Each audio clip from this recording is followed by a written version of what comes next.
Uh-oh. We're back. We're gonna read some more from Tutu, the Hemingway cat. Excuse me, Tutu, the almost Hemingway cat.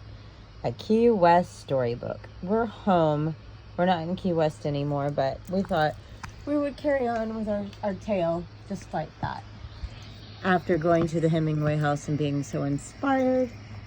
Seeing thousands of cats. Yes. Here we are. Whoa. Tutu climbed on Mr. Pelican's back, and they flew high up above the shrimp docks of Livestock Island. And they soared past the hawks of Mount Trashmore. Look at that. The kitty is on the pelican's back. And they soared into Key West over the houseboats at Panarello Point. There's a face on there when we were driving on the bridge and pointed out that we came on. Yeah, that's that building. That's funny. You're right. And when they were high above the roosters at Blue Heaven, where we ate, Tutu saw their destination. And they landed at the foot of the lighthouse on Whitehead Street. Tutu hopped off Mr. Pelican's back and stared across the street. Before her stood the Ernest Hemingway home that she had only heard about in stories. "That's my new home," she squealed, bounding towards the house. She has it there. She's named Tutu because her fur looks like a tutu. No, her face. Oh, she looks surprised.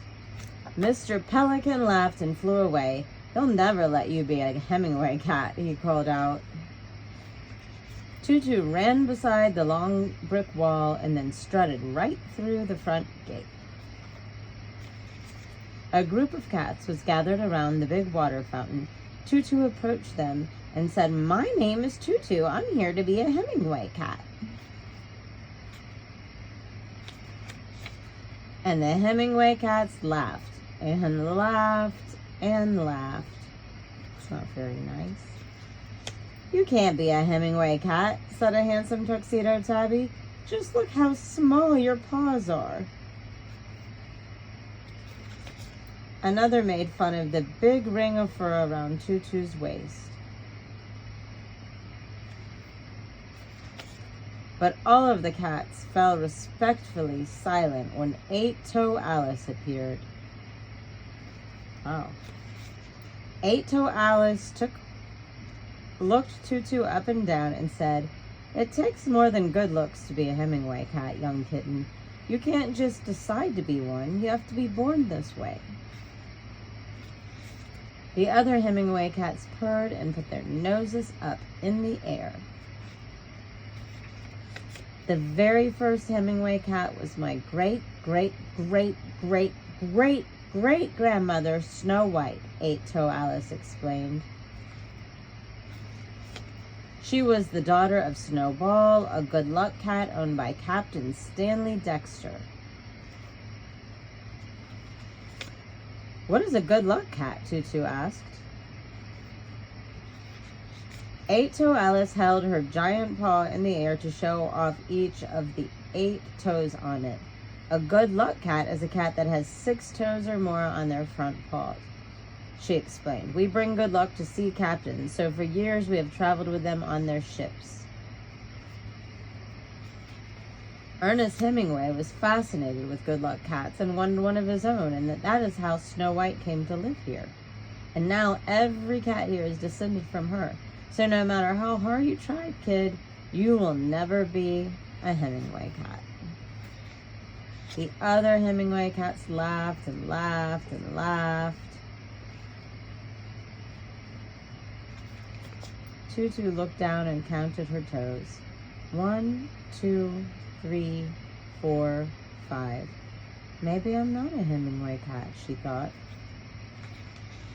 As they pushed her out the gate onto Olivia Street, Tutu climbed up on the old brick wall and started to cry. she cried and cried and cried until her little whiskers looked like they were soaked with drops of rain. And then she slept and slept and slept. But even in her sleep, Tutu was haunted by voices telling her she would never be a Hemingway cat. Then Tutu felt a hand gently stroke her neck, and she opened her eyes to see a plump, jolly lady opening the camera app on her phone. "Look, Martha, it's a Hemingway cat," the jolly lady exclaimed. A family from Australia overheard her and rushed to the wall so they could photograph Tutu too. That's hard to say. Tutu too. Soon there were a dozen people waiting for their turn to scratch between Tutu's ears and dry away her tears. That night, the human boys who lived across the street brought Tutu some shrimp tails and a bowl of milk.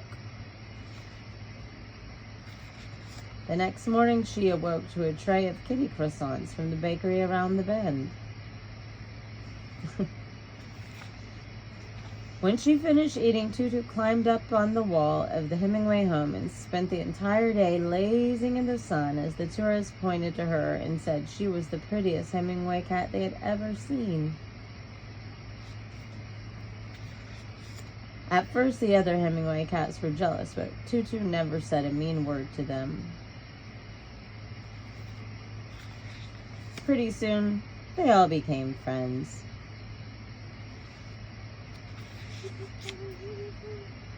Tutu would tell them of her adventures on Livestock Island, and they would tell her tales of the Great Snowball and his adventures at sea. And then one day, Eight-Toe Alice asked Tutu if she would like to come live behind the wall and be the very first honorary Hemingway cat. Tutu thanked Eight-Toe Alice, but said no. By now, Tutu was the most petted, most photographed, best fed, best scratched, and most pampered cat on the entire block. And she was okay with that. And though she didn't descend from Snowball, the special little kitty cat couldn't be happier, simply being Tutu, the almost Hemingway cat. Remember, dreams don't always work out like we planned. Sometimes they work out better. This story is by David L. Sloan and illustrated by David Laughlin, and it is so good. I don't know. I think that's like ink. And that's Tutu, the almost Hemingway cat in real life. We hope you enjoyed this, and we hope you have a great night. We hope you go check out the Hemingway house if you're ever in Key West. And don't forget to...